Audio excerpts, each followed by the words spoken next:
Hello everyone. So in the last video we did up to activity number 2. Sorry, activity number 1. अभी आज first chapter में activity number 2 देखिए. Take some pieces of newspaper, a piece of cloth and a used plastic bag. Bury these in soil after 1 month. अभी ये बहुत long process है. देखो क्या करना है. न्यूज़पेपर के कुछ पीसेस लेने हैं, कुछ क्लोथ के पीस लेने हैं कपड़े के, ठीक है ना, कुछ प्लास्टिक बैग के पीसेस लेने हैं, ठीक है, और इनको क्या करना है, मिट्टी में दबा दो. 1 महीने के बाद हमको इनको चेक करना है कि क्या तीनों चीजें वही हैं एज इट इज. तो आपको क्या लगता है तीनों में से न्यूज़पेपर, पीस ऑफ क्लोथ या प्लास्टिक बैग, इनमें से कौन है जो आपको सॉइल में 1 महीने के बाद भी मिलेगा? कौन मिलेगा? प्लास्टिक बैग, ठीक है ना. क्यों? क्योंकि प्लास्टिक बैग क्या होता है, ब्रेक नहीं होता है. ब्रेक मतलब ऐसे तोड़ना नहीं, मतलब अपने सिंपलर कंपोनेंट्स में जिससे मिलकर वो बना है उसमें नहीं टूटता है, सिंपल फॉर्म में नहीं चेंज होता है. लेकिन न्यूज़पेपर और जो पीस ऑफ क्लोथ है वो धीरे धीरे अपने सिंपलर फॉर्म में चेंज हो जाएगा. कब होगा? जब क्लोथ कैसा है, नेचुरल है, कॉटन का क्लोथ है, ठीक है ना, वूल है, वो हो जाएगा. ओके, और वो जल्दी होगा. अभी देखो, we observe that paper and cloth are biodegradable. Bio means living organism से मिलकर बने हैं. Degradable जो डिकम्पोज हो जाता है, जो सड़ जाता है. डिकम्पोज होना मतलब सड़ के खत्म हो जाना, ठीक है ना. तो बायोडिग्रेडेबल है पेपर और cloth. These are materials which can be broken into simpler substances by microorganisms. Micro organisms हमने लास्ट कल पढ़ा था माइक्रो ऑर्गेनिजम्स के बारे में in the last video. Micro organisms क्या कर सकते हैं, क्लोथ को, पेपर को या कोई भी बायोडिग्रेडेबल मटेरियल है उसको किस में ब्रेक कर सकते हैं, सिंपलर सब्सटेंस में ब्रेक कर सकते हैं.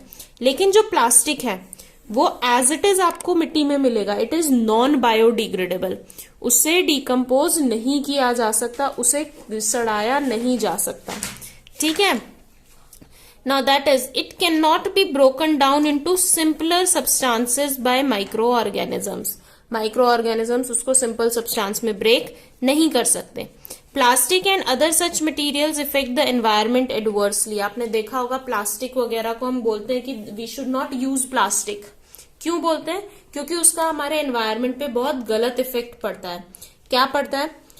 फॉर एग्जाम्पल हमने देखा होगा अगर हम पॉलिथिन्स वगैरह को ड्रेन्स में, नालियों में डाल देते हैं तो ड्रेनेज सिस्टम ब्लॉक हो जाएगा.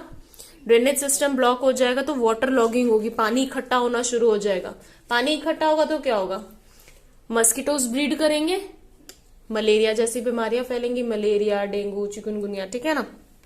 अब देखो, और कुछ एनिमल्स में भी आपने देखा होगा बड़ी सिटीज में जहाँ पे कचरे के ढेर होते हैं वहां पे स्ट्रे काउज वगैरह, न्यूज में आपने सुना होगा, काउज वगैरह उस कचरे में से खाती हैं, वो प्लास्टिक खा लेती हैं पॉलिथीन वगैरह खाने के साथ में, और उनके पेट में वो क्या होता जाता है, कलेक्ट होता जाता है, जिसकी वजह से कुछ दिनों के बाद उनकी डेथ हो जाती है, ठीक है ना. तो ये सब इफेक्ट्स हैं जो किसकी वजह से हो रहे हैं, प्लास्टिक की वजह से, ठीक है. बर्निंग ऑफ प्लास्टिक मटेरियल, अगर हम प्लास्टिक को बर्न करते हैं तो पॉल्यूशन बढ़ता है क्योंकि उससे बहुत सारे पॉइजनस गैसेस निकलती हैं, हार्मफुल गैसेस, ठीक है ना.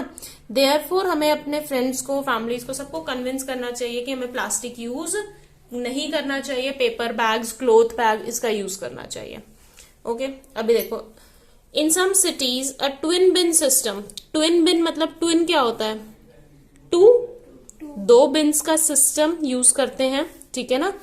इसमें कौन सी होती है, एक तो होती है आपकी ब्लू डस्ट बिन्स और एक कौन सी होती है आपकी green dust beans. Blue beans में क्या होता है, नॉन बायोडिग्रेडेबल वेस्ट, जैसे प्लास्टिक है, एल्यूमिनियम फॉइल है, ग्लास है, बैटरीज है, इलेक्ट्रॉनिक मटेरियल है जिसको डिग्रेड नहीं किया जाता, जो डिकम्पोज नहीं होता है, ठीक है ना. और ग्रीन बिन्स में क्या मटेरियल हम डालते हैं, वेजिटेबल वेस्ट, पेपर, क्लोथ, ठीक है ना, जो चीजें क्या हो सकती है, डिकम्पोज हो सकती हैं, ठीक है ना. तो ये सेग्रीगेशन, इसको क्या कहते हैं, वेस्ट का सेग्रीगेशन, वेस्ट को सेपरेट करना, ठीक है. अभी देखो, it is important for us to segregate biodegradable and non biodegradable waste. Segregate मतलब सेपरेट करना, कि बायोडिग्रेडेबल वेस्ट और नॉन बायोडिग्रेडेबल वेस्ट को हम अलग अलग करें, ठीक है ना, और फिर उसको डिस्पोज करें एनवायरमेंट में एक फ्रेंडली तरीके से. क्योंकि नॉन बायोडिग्रेडेबल वेस्ट को आप क्या कर सकते हो, रिसाइकल कर सकते हो, रीयूज कर सकते हो. जैसे प्लास्टिक बॉटल्स हैं, आप उसको रीयूज कर सकते हो या फिर रिसाइकल करके कुछ और बना सकते हो, ठीक है। और बायोडिग्रेडेबल वेस्ट को आप क्या बना सकते हो, उसको कंपोस्ट में कन्वर्ट कर सकते हो। ये हमने 4th स्टैंडर्ड में भी पढ़ा था। कंपोस्ट कैसे बनता है, आप एक छोटा सा पिट बना लीजिए, गड्ढा बना लीजिए, जहां पे आप एनिमल वेस्ट, आपका वेजिटेबल पील्स, फ्रूट पील्स, जो भी बायोडिग्रेडेबल वेस्ट है उसको डाल रहे हो। और जैसे आपकी ये है लीव्स वगैरह, फॉलन लीव्स हैं जो पेड़ों से गिर जाते हैं, ठीक है ना, उनको इकट्ठा करके आप पिट में डालो, पिट को कवर कर दो 2-3 महीने के लिए वेट सॉइल के साथ में। तो वो 2-3 महीने बाद जब आप वहां से निकालोगे वो क्या बन जाएगा, कंपोस्ट। और इस कंपोस्ट को आप कहाँ यूज कर सकते हो, अपने किचन गार्डन में खाद की फॉर्म में, ठीक है ना। तो ये क्या होता है, यूजफुल है। ये क्या है आपके लिए, यूजफुल है, ठीक है ना। तो इस तरह से हम वेस्ट को यूजफुल बना सकते हैं। ऑलराइट, अभी देखो, अब क्योंकि कंपोस्ट बनाने की प्रोसेस क्या होती है, काफी लॉन्ग होती है, 2-3 महीने लग जाते हैं, इससे ज्यादा भी लग जाता है। तो इसीलिए उसको जल्दी करने के लिए हम किसकी हेल्प लेते हैं, रेड वर्म्स की, अर्थ वर्म्स की, ठीक है ना, और व्हाइट वर्म्स की, ठीक है ना। इस तरह की जो वर्म्स हैं, इस तरह के ये रेड वर्म्स आपको जैसे शो किए हुए हैं, ये रेड वर्म्स क्या करते हैं, हेल्प करते हैं कंपोस्ट बनाने की प्रोसेस को जल्दी कराने में, हेल्प करते हैं, जल्दी कंपोस्ट को बनाते हैं, ठीक है ना। They convert it into compost very fast. वो वेस्ट को, किचन वेस्ट को बहुत जल्दी किसमें कन्वर्ट कर देते हैं, कंपोस्ट में, ठीक है ना। तो इस प्रोसेस को हम, जहां पे हम वर्म्स का यूज करके और कंपोस्ट जल्दी बनाते हैं, इस प्रोसेस को हम क्या बोलते हैं, वर्मी कंपोस्टिंग। क्योंकि हम वर्म्स का यूज कर रहे हैं तो इसीलिए इसका नाम क्या है, वर्मी कंपोस्टिंग।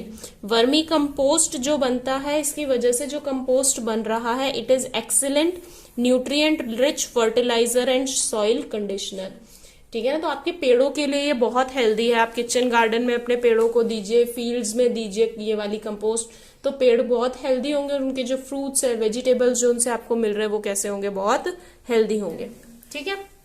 नेक्स्ट देखिए activity number 3, list the things और items you throw away as waste in dustbin.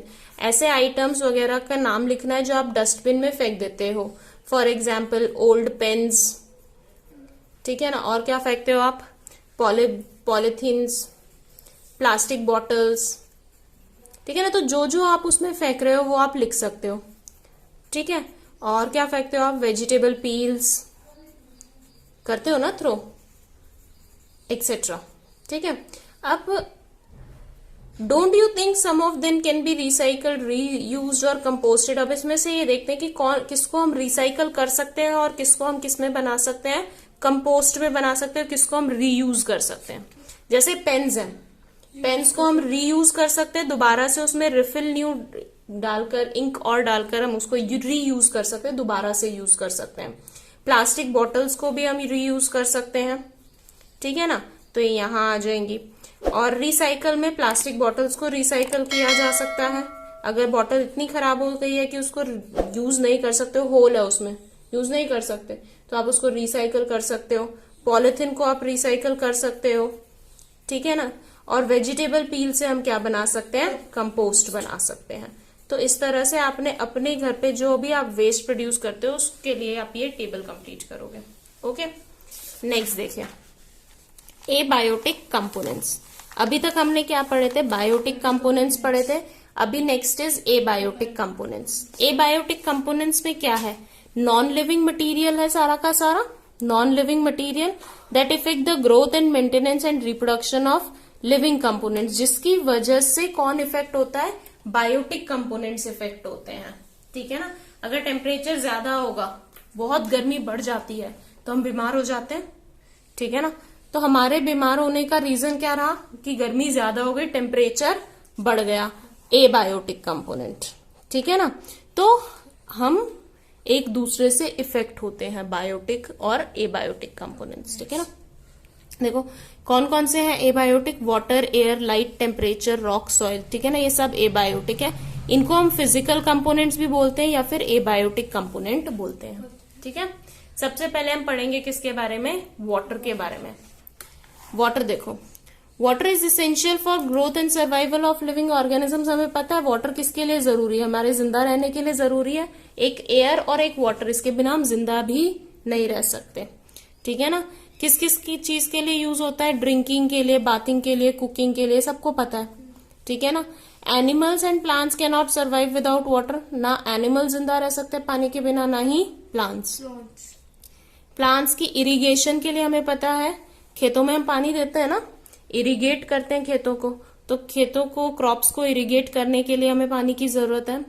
Human और दूसरे एनिमल्स जो हैं वो बाकी डिफरेंट एक्टिविटीज के लिए यूज करते हैं वाटर को। एक्टिविटीज के लिए हम यूज करते हैं, ठीक है। तो कौन सी डिफरेंट एक्टिविटीज है जिसके लिए हम यूज करते हैं? फॉर एग्जाम्पल हम रिक्रिएशन के लिए भी वाटर स्पोर्ट एक्टिविटीज देखी है ना हमने, वाटर स्पोर्ट्स, स्विमिंग, ठीक है ना, फिशिंग, ये सब भी हम करते हैं। ट्रांसपोर्टेशन, एक जगह से दूसरी जगह हैवी मटेरियल्स को भेजना है तो शिप्स, कार्गोज की तरह, कार्गोज में क्या बोलते हैं, सामान को भेजा जाता है एक कंट्री से दूसरी कंट्री में। तो these are all different activities जो हमारी, जिसमें हमारी वाटर क्या करता है, हेल्प करता है, ठीक है ना।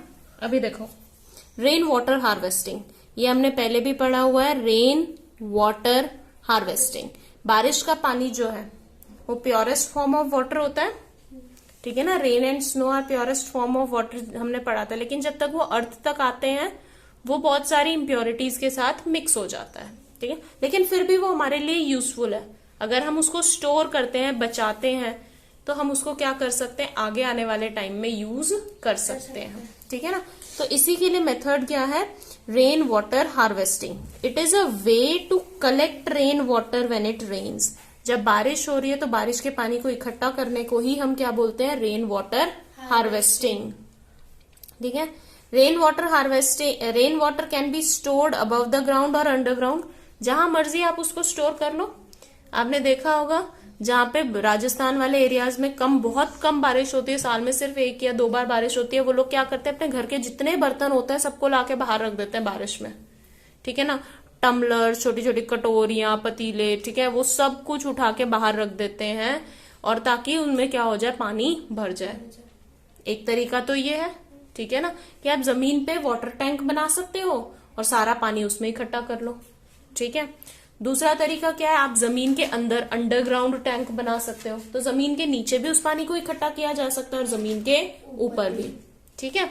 अभी देखो, however it is congested metropolitan cities, we need to create a method to capture rain water. अभी देखो roof top rain water harvesting. Roof top में क्या होता है, आपके घर पे, सबके घर पे छत है, ठीक है ना, क्योंकि हम लोगों के पास में खुला एरिया बहुत ज्यादा नहीं होता है, सिटीज में फ्लैट सिस्टम्स होते हैं, ठीक है ना। तो हम पानी को कैसे बचाएं, तो हम क्या करते हैं, अपने जो रूफ है, जो छत है, छत पर हम क्या करेंगे, छत का सारा पानी एक पाइपलाइन के थ्रू, एक घर में एक पाइप सिस्टम बिछा दो, वो पाइप के थ्रू आप एक वाटर टैंक में इकट्ठा कर सकते हो। वो वाटर टैंक जमीन के अंदर भी हो सकता है और आपकी छत पे भी रखा हो सकता है, जहां आपकी मर्जी हो, ठीक है ना। सो देखो, here rain water can be collected at the roof tops, ठीक है ना, of the houses through pipes. This water can be transferred to tanks, pipes के थ्रू टैंक में पानी चला गया। पिट्स और स्मॉल वेल्स, या तो छोटे वेल वगैरह कुएं को खोद दो, देखो ये अंडरग्राउंड है यहाँ पे, ठीक है ना। तो रेन वाटर स्टोरेज टैंक है, अभी घर का जितना भी ऊपर से पानी कलेक्ट होकर आएगा छत से, ठीक है ना, पाइप्स के थ्रू, वो कहाँ जा रहा है, इस अंडरग्राउंड टैंक में जा रहा है। तो इस तरह से हम भी कर सकते हैं। हो सकता है ये पानी बहुत इम्प्योर हमें दिखाई दे, लेकिन हम इसको हाउस होल्ड पर्पसेस के लिए प्योरीफाई करके इजीली यूज कर सकते हैं, ठीक है ना। बहुत ज्यादा डिफिकल्ट नहीं है इसको प्योरीफाई करना। नेक्स्ट देखो, rain water harvest can supplement the requirement of water in cities and raise the sub soil water level. अगर ये पानी आपने कलेक्ट नहीं किया, सीधा जमीन में जाने दिया, तो उससे क्या होगा, वाटर, सॉइल क्या करता है, वाटर को एब्जॉर्ब करता है, ठीक है ना। और जो जमीन के नीचे पानी होता है उसको हम क्या बोलते हैं, अंडरग्राउंड, ग्राउंड वाटर, ठीक है ना। तो ग्राउंड वाटर क्या होगा, बढ़ेगा ना, जब ये पानी भी, रेन का वाटर भी कहाँ चला जाएगा, जमीन में चला जाएगा, तो सॉइल का जो वाटर है उसका लेवल क्या होगा, इंक्रीज होगा, ठीक है। और आसपास के एरिया में ग्रीनरी बढ़ जाएगी। इसीलिए बारिश के मौसम में नए नए लीव्स, ग्रीनरी क्या हो जाती है, बढ़ जाती है, प्लांट्स की नए लीव्स, फ्लावर्स ब्लूम करना स्टार्ट कर देते हैं। Next, if water is not collected, पानी को अगर आप कलेक्ट नहीं कर रहे हो और वो सारा का सारा बह के रिवर्स वगैरह से होते हुए नालियों में चला जाता है, ड्रेन्स में चला जाता है, तो वो क्या हो गया, not available for immediate use, उसको हम यूज नहीं कर सकते देन उस पानी को, ठीक है। Rain water that falls on roads, अब हमको पता है कि हम सिटीज में रहते हैं सभी, हमारे जो रोड्स हैं वो कैसे बने हुए हैं, कंक्रीट के बने हुए हैं, ठीक है ना, सीमेंट कंक्रीट। तो ये क्या करते हैं, पानी को एब्जॉर्ब करते, सोखते हैं, नहीं सोखते, ठीक है ना। मिट्टी पानी को सोखती है लेकिन कंक्रीट नहीं, तो ये क्या करेगा, या तो बाढ़ आएगी क्योंकि पानी तो इकट्ठा होता जाएगा, और अगर ड्रेनेज सिस्टम अच्छा है तो ये सारा पानी बह के कहाँ चला जाएगा, नालियों में चला जाएगा, ड्रेनेज सिस्टम में चला जाएगा, ड्रेन्स में चला जाएगा, ठीक है ना। और फिर ये सारा का सारा पानी क्या होगा, अनट्रीटेड ग्राउंड पर, ठीक है ना। देखो दो तरीके हो सकते हैं, अगर ड्रेनेज सिस्टम में जा रहा है तो प्योरिफिकेशन की फैसिलिटीज होती हैं, ट्रीटमेंट, वाटर ट्रीटमेंट प्लांट्स होते हैं हर जगह पर, जहां पे गंदे पानी को प्योरीफाई किया जाता है, उसको फिर से यूजेबल बनाया जाता है, ठीक है ना। या तो वहां जाएगा प्योरीफाई होके दोबारा से यूजेबल बन जाएगा, या फिर किसी नदी में या कहीं पे भी जा रहा है उसके थ्रू सॉइल में भी जा सकता है, रिवर्स में भी मिक्स हो सकता है, तो डिफरेंट तरीके हैं, ठीक है। लेकिन सबसे बेस्ट क्या है कि हम पानी को कलेक्ट करें और उसको क्या करें, अपने यूज के लिए रखें, ताकि जब बारिश नहीं हो रही है तब हम उसको क्या कर सके, यूज कर सके। That is rain water harvesting, ठीक है ना।